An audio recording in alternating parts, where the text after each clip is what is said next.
Because that's exactly what we've done, not just in this budget, but also in the previous... Put taxes up. Trevor, 7 million people will be dragged into a higher tax band by 2029. Let me just give me a moment just to unpack this. So in this budget and in the autumn statement, we have provided cuts to national insurance for some 29 million workers. What that means is that someone on the average salary of, let's say, £35,400 will see a tax cut of up to £900 in their pay packets. That matters because that will make a real difference to the nurses, the hospital porters, the receptionists and other people who work in the NHS.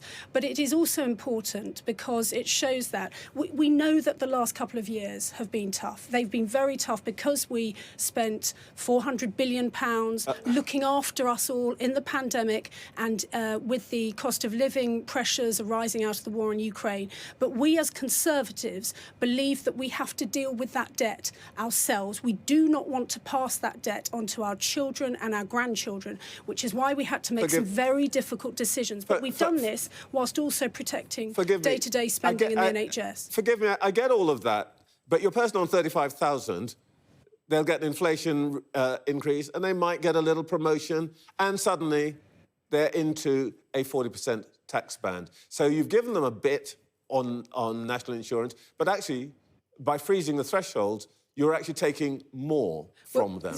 And in fact, what we know is you're getting an extra 7 billion or so, but actually you're taking, because of the threshold freezing, something north of 20 billion a year. Now, why not be level with us?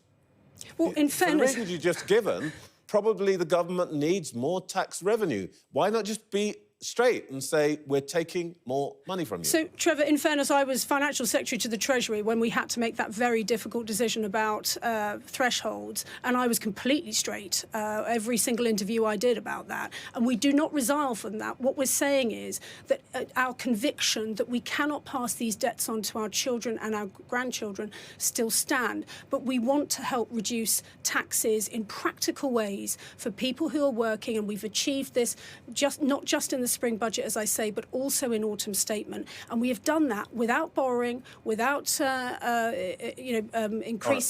reducing spending across departments. And so we have here a budget that has delivered a tax cut whilst also protecting, as a health secretary, day-to-day spending on the NHS, and importantly also dealing with high-income child benefit, which I know many of your viewers have felt very strongly about. Yes. We're trying to reduce that so that fewer people are caught by that, and we make it fairer for those families that have single incomes.